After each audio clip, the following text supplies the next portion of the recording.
Hello friends, कैसे हैं आप? सर बढ़िया, बेहतरीन। आज की एक विशेष चर्चा मैं आपके साथ करने जा रहा हूं और विशेष चर्चा है Solara active pharma science limited के बारे में। मैं इस केस के बारे में चर्चा इसलिए कर रहा हूं क्योंकि मुझे सबसे ज़्यादा पर्सनल मैसेजेस भी मिल रहे हैं, कमेंट्स भी जो है यूट्यूब के ऊपर हैं। बहुत सारे लोग जो हैं हमारे परिचित भी हैं, वो भी जानना चाहते हैं, सर ये सोलारा एक्टिव के प्राइस में इतना ज़्यादा बड़ी गिरावट क्यों हुई? क्या केवल रिजल्ट इसका कारण है, क्या कुछ और? तो इस पर मैंने एक अध्ययन करने की कोशिश की और उस अध्ययन में दो चीज़ें निकल कर आई, एक रिजल्ट और एक दूसरा परिप्रेक्ष्य। तो रिजल्ट के एंगल से तो मैं बात यहीं पे करूंगा आपके साथ, लेकिन इस चर्चा के साथ में एक बात जो है विशेष रूप से आपके साथ करना चाहूँगा। अगर आप में से किसी रिव्यू व्यूअर्स ने एक फिल्म जो है देखी होगी या एक सीरीज आपने देखी होगी, स्कैम 1992, एक बेहतरीन जो है फिल्म जो है या एक सीरीज आप कह सकते हैं, और वो देखनी जो है एक स्टॉक मार्केट के इन्वेस्टर को जरूर चाहिए, जिससे कि स्टॉक मार्केट की काफ़ी अच्छी समझ आपको वहाँ से मिल सकती है। ये मेरा पर्सनल व्यू है, मैं कोई प्रचार नहीं कर रहा हूँ उनका, या मुझे कोई प्रमोशनली मैंने कोई पैसे कलेक्ट नहीं किए उनसे, कोई रेवेन्यू नहीं लिया, बट जस्ट मैं आपको एज ए नॉलेज आपको बताना चाहूँगा कि वो एक अच्छी फिल्म है जो एक स्टॉक मार्केट के इन्वेस्टर के नाते या एक ट्रेडर के नाते वो देखनी चाहिए।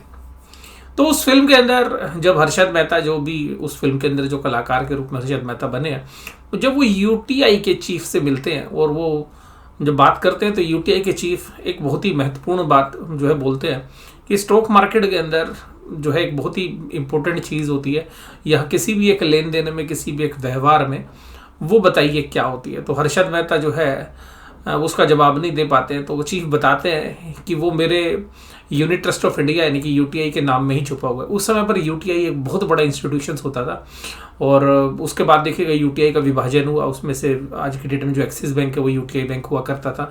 ये बहुत सारी ऑर्गेनाइजेशंस बनी, अभी वो स्पेशल अंडरटेकिंग ऑफ यूटीआई जो है गवर्नमेंट की बहुत सारी इन्वेस्टमेंट को मैनेज करती है, बट अभी भी यूटीआई जो है एक बहुत बड़ा ऑर्गेनाइजेशन आज भी है। और इसी तरीके से जो यूटीआई के जो चीफ होते हैं, तो क्योंकि उस समय पर एफआईआईज होल्डिंग होती नहीं थी ज़्यादा, तो जल्द अल्टीमेटली जो है डोमेस्टिक इंस्टीट्यूशन ही बाजार के ऊपर जो है पूरा रुतबा रखते थे और यूटीआई सबसे बड़े म्यूचुअल फंड्स चलाता था। इस बात को भी आप नज़रअंदाज नहीं कर सकते। तो इस तरीके से जो यूटीआई है उसके जो चीफ है वो बोलते हैं मेरे नाम में ही वो छुपा हुआ है। तो कलाकार कहते हैं, जो हर्षद मेहता जब उसका जवाब नहीं दे पाते या उनके ब्रदर भी जवाब नहीं दे पाते, तो वो बताते हैं कि मेरे नाम के अंदर है यूनिट ट्रस्ट ऑफ इंडिया, यानी कि जो ट्रस्ट है वो बहुत कीमती चीज़ है और इससे कीमती चीज़ आपको मिलेगी नहीं। जब किसी कंपनी में से ट्रस्ट जाता है तो किस तरीके से शेयर के प्राइस टूटते हैं, वो हमने पास्ट में बहुत सारी कंपनीज में देखा। अगर कुछ पास्ट में आप जाके देखेंगे तो लक्ष्मी विलास बैंक, और सबसे बड़ा उदाहरण तो आपको येस बैंक की देखने के लिए मिलेगा। इसी तरीके से हमने बहुत सारी कंपनीज भी जो है अपनी नज़रों के सामने से टूटती हुई देखी। कुछ कंपनी हमारे पोर्टफोलियो में रही, उसमें से एक कंपनी मेरे खुद के पोर्टफोलियो में रही जो थी सिंटेक्स प्लास्टिक। तो सिंटेक्स प्लास्टिक में जिस तरीके से भाव टूटे, तो जब विश्वास जाता है तो कंपनी कैसे टूटती है। इसी तरीके से कुछ जो है फोर्जिंग वाली कंपनी थी, अहमदनगर फोर्जिंग, उसी ग्रुप के अंदर जो उनकी सारी एंसिलरी वाली कंपनी थी उनमें ऐसे हुआ। बहुत सारी कंस्ट्रक्शन कंपनी, लैंडको इंफ्रा जो है जीता जागता उदाहरण है, जेपी ग्रुप की मोस्टली कंपनीज।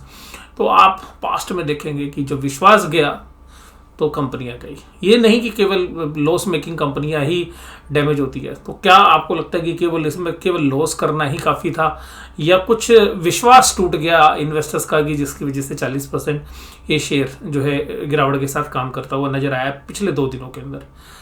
सबसे पहले बात करते हैं रिजल्ट के बारे में। बाकी चर्चा जो है मैं दूसरे वीडियो में, एक एजुकेशनल पर्पसेस के लिए वो वीडियो होगी खाली।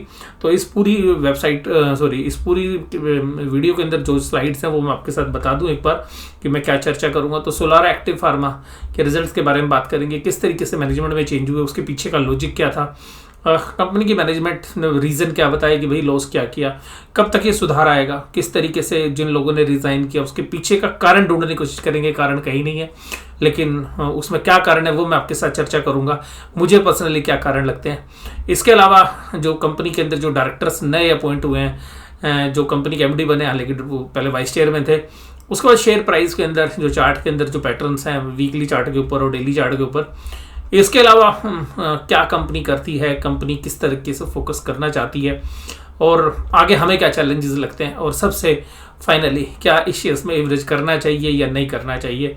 इन सभी सवालों के साथ क्या शेयर होल्डिंग पैटर्न है आज की डेट में, इन सभी सवालों के साथ मैं इस वीडियो के अंदर आपके साथ केवल और केवल रिजल्ट की चर्चा करना चाहूँगा कि रिजल्ट कैसा आया और रिजल्ट में गिरावट क्यों हुई और क्या कंपनी मानती है। मेरे व्यू जो है व्यक्तिगत है, अलग से है, मैं इंडिपेंडेंटली आपके साथ डिस्कस करता हुआ नजर आऊँगा, लेकिन उसके लिए मैं आपके साथ दूसरी वीडियो शेयर करूंगा। तो देखिएगा, सबसे खास बात क्या है कि यहाँ पर ये पिछले क्वार्टर के अंदर सेल हुई थी 401 करोड़ की, और इस बार सेल हुई है 426, और उससे पिछले साल के सेम क्वार्टर में थी 426। मानते हैं कि इसमें से करीबन 10 से 20% हिस्सा कोविड की वजह से सेल होनी चाहिए थी, लेकिन इस बार जो सेल की फिगर है वो सीधी घटकर हो गई 100 करोड़, यानी कि 100 करोड़ का सीधा सेल है। 75% की सेल गिर जाना, टॉप लाइन 75% गिरेगी, ये किसी भी इन्वेस्टर को शायद बर्दाश्त नहीं होगा, लेकिन कंपनी ने बताया कि वो अपने बिजनेस मॉडल को चेंज कर रहे हैं जिसकी वजह से ये सेल घटी है। लेकिन फिर भी इन्वेस्टर को विश्वास क्यों नहीं हो रहा है।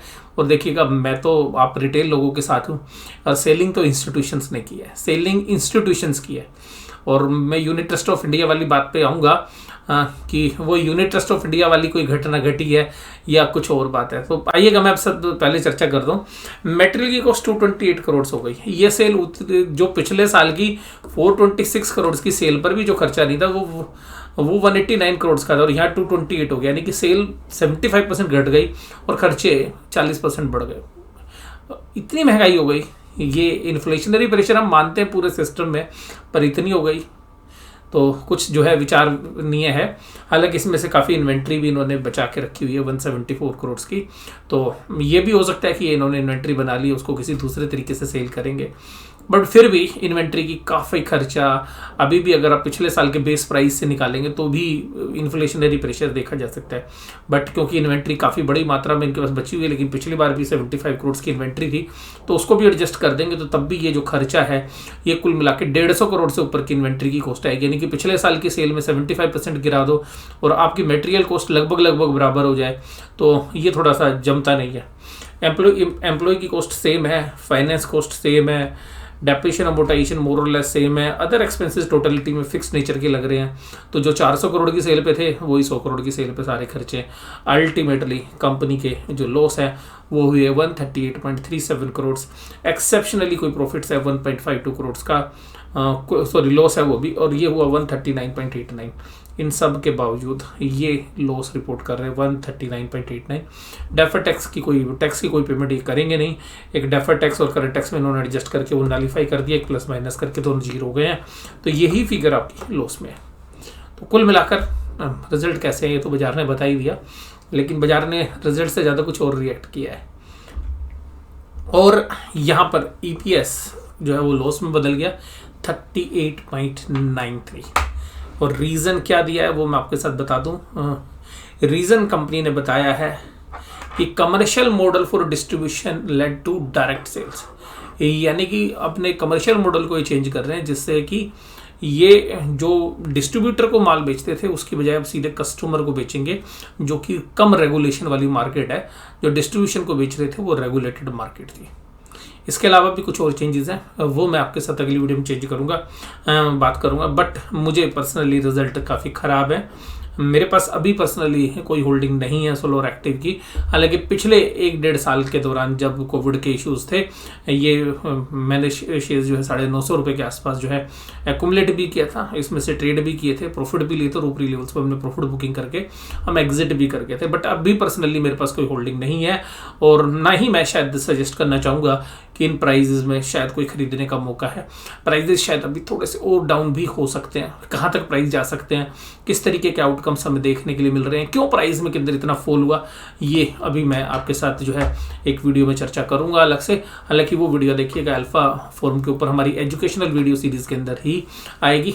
तो अगर अभी तक आपने अल्फा मेंबरशिप ज्वाइन नहीं किया है तो आप वो ज्वाइन कर सकते हैं, वो वीडियो आपको भी उपलब्ध होगी। वीडियो देखने के लिए धन्यवाद। Thank you very much.